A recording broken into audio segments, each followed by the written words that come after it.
तलाक का फैसला से परिवार कैसे बिखर जाता है, आइए हम इस कहानी में जानते हैं। कहानी शुरू करने से पहले एक रिक्वेस्ट है कि हमारे चैनल को सब्सक्राइब करें, लाइक कमेंट करें। चलते हैं कहानी के और रूबी और विवेक की शादी को 8 साल हो चुके थे।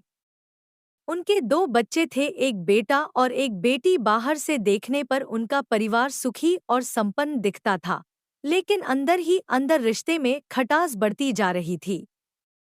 दोनों के बीच छोटी छोटी बातों पर बहसें होती थी, जो धीरे धीरे झगड़े में बदल जाती थी।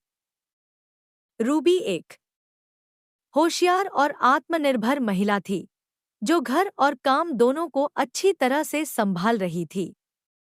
वहीं विवेक भी एक सफल बिजनेसमैन था, लेकिन उसे लगता था कि रूबी उसे उतना सम्मान नहीं देती जितना वह चाहता था। एक दिन दोनों के बीच एक बहुत बड़ा झगड़ा हो गया। बात इतनी बढ़ गई कि विवेक ने गुस्से में आकर तलाक की बात कह दी। रूबी भी थक चुकी थी और उसने भी तलाक के लिए हामी भर दी। दोनों ने आपसी सहमति से तलाक के कागजात तैयार किए और कोर्ट में जमा कर दिए। तलाक की तारीख नज़दीक आ गई। रूबी और विवेक दोनों अपने अपने जीवन में आगे बढ़ने की कोशिश कर रहे थे, लेकिन बच्चों के भविष्य को लेकर दोनों परेशान थे। कोर्ट में आखिरी सुनवाई के दिन जज ने दोनों से आखिरी बार पूछा, क्या आप दोनों इस फैसले पर पक्के हैं?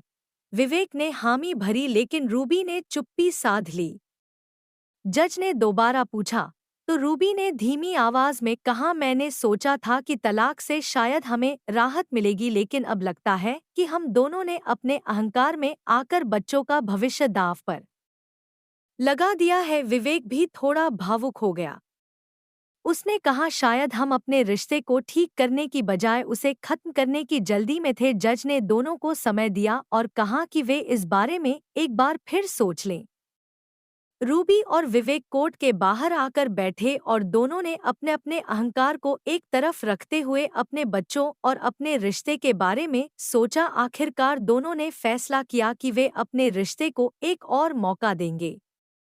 उन्होंने तलाक के कागजात वापस ले लिए और अपने रिश्ते को नई शुरुआत देने आखिरकार दोनों ने फैसला किया कि वे अपने रिश्ते विवेक ने अपने रिश्ते पर और अधिक ध्यान देना शुरू किया और धीरे धीरे उनके बीच की दूरी कम होने लगी।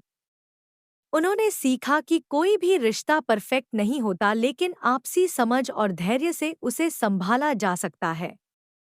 नमस्कार, मिलते हैं नई कहानी के साथ। इस कहानी के बारे में कमेंट करें, जरूर बताएं।